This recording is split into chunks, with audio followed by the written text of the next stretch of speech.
these are all the ingredients you're going to need for the first treat that I made, which was heart-shaped chocolate chip cookie sandwiches. You're going to take chocolate chip cookie mix, any pre-made chocolate chip cookie mix that you like, and pour it into a bowl. Then you're going to take 1 stick of softened butter, not melted, just softened, and pour that in the same bowl. Then you're going to take 1 egg, crack that in there, and mix it up until it's combined and seems like a dough. This is actually pretty challenging to do because the butter's still kind of solid, so it took me a while, but just mix that all up. Then I got some Valentine's M&ms, and you can add as many of these as you would like. I think I added about 3/4 of a cup. Then take a piece of parchment paper and put that on a cookie sheet and spread the cookie dough on the cookie sheet to make a rectangle shape. You want it to be as thick as you would want a chocolate chip cookie to be.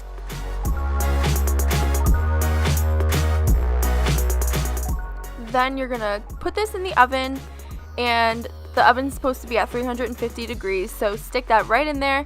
And it's set to cook for 9 to 11 minutes, so I always do the lowest, which was 9, and check it just to see if it needs to go a little bit longer. It's better to undercook than overcook.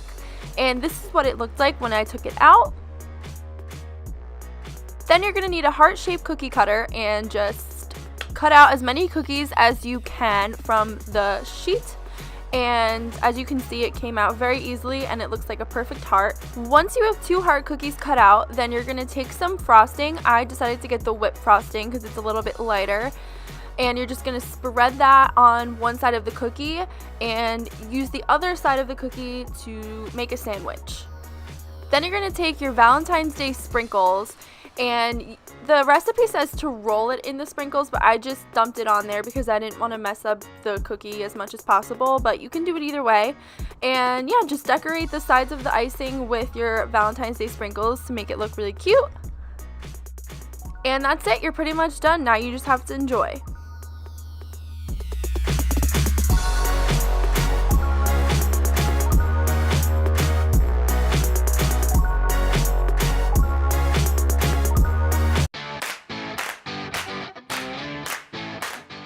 The next Valentine's treat that I made is Oreo Pops.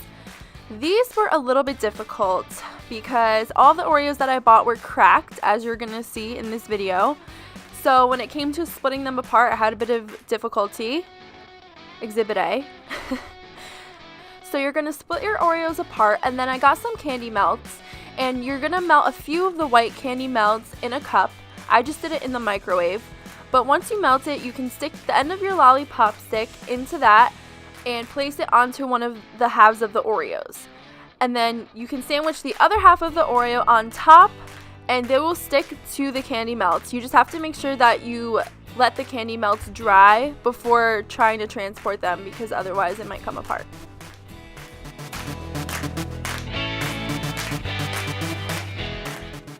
This is what they should look like, minus the cracks if you've got normal Oreos. And then you're going to take the pink candy melts and melt a generous amount in the microwave and just dip the Oreos into the candy melts. Now, I used a spoon to try and cover up the Oreos as much as possible. Considering mine were cracked, I was trying to be really careful. And then take your Valentine's Day sprinkles and just sprinkle it on both sides and place it on a piece of wax paper when you're done. Then you just have to let them dry, and if you want to speed up the drying process, you could always put them in the refrigerator or freezer, but once they're dry, then you're good to enjoy.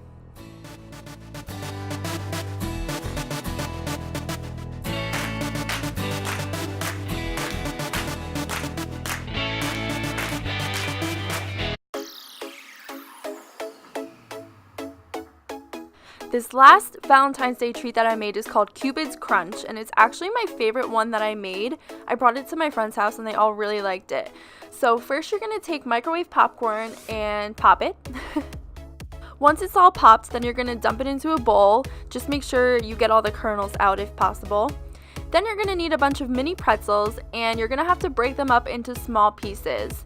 You can put as much or as little as you want. It's all about preference. Same goes for the M&ms. I am using my Valentine's M&ms again. You can use as much of those as you would like. Then you're just going to mix it up. Then you're going to take some melted pink candy melts and drizzle it on in the bowl with the rest of the ingredients.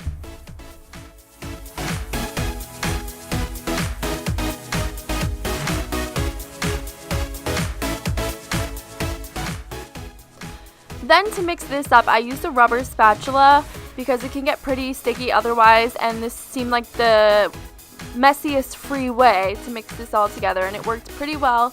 So once that's all combined, you're going to dump it onto a cookie sheet that has a piece of wax paper on it and spread it out so it covers the whole cookie sheet.